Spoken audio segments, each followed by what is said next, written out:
we find with the bakkie builders, often once they get close to being completion or to completion, they request or demand their last payment without completing a snag list, and then they disappear forever.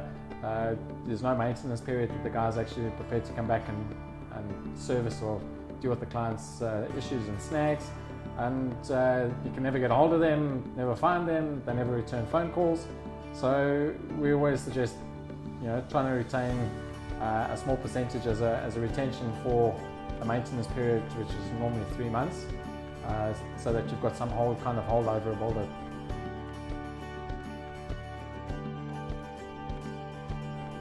Obviously, in the building process, you're going to have variations and changes.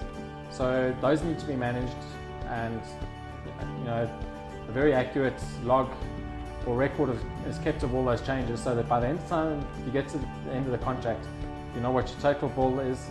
There's no surprises. You're not getting invoiced for things that you thought were included in the bill, so that building process is managed in the proper manner.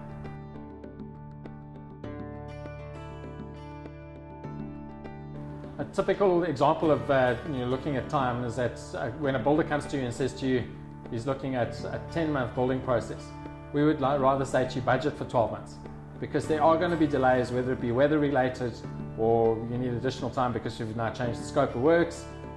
It also gives you a bit of leeway and a bit of time to actually make sure that the quality of the build is up to your standards. So it gives you a little bit of time. Instead of pushing the builder to try and finish in that 10-month time and you hold him to the 10-month, rather budget on an additional 2 months.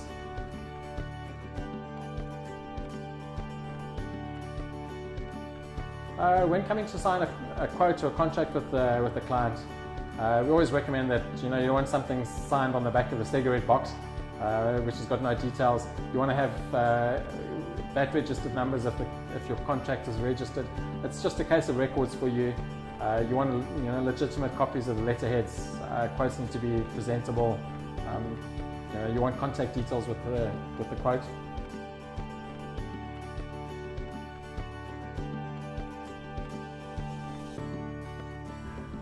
A tip we give potential clients is that to go check up on a builder if he's VAT registered. You go onto SARS's website, sars.co.za, take the VAT registered number that he's given you, go legitimately check that registered number is actually registered against him as the company. It'll straight away tell you whether he's a legitimate builder or a legitimately registered VAT vendor. If he's not a legitimately VAT vendor, then he's not allowed to be charging you VAT. And then second of all, if that's on his quote, he's then obviously being dishonest with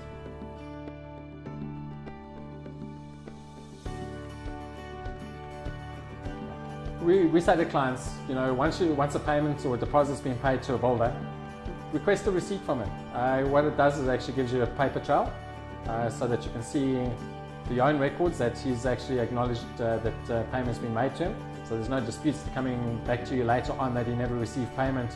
You might have claimed that he did an EFT, but the money's not in his account.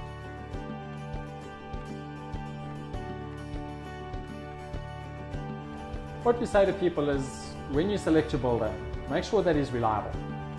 If someone, for instance, cannot get to site on a particular day for any reason, a simple phone call is all that's needed to say, listen, I've run into a problem, I'm not going to be there today for X and X reason.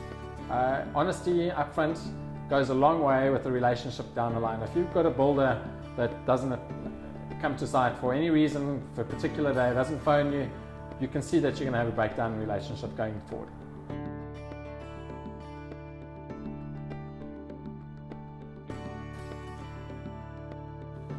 If you find a contractor is continuously not pitching up for site on a daily basis and is late, or has got a smaller team on site than you actually stipulated and agreed to when you started the contract, you're fully within your rights to renegotiate your contract, and in some cases, if you haven't put it into your contract with them, you can then stipulate that there's penalty clauses for delayed work, for delayed payments, well, not for delayed payments, but for being delayed on delivering the project.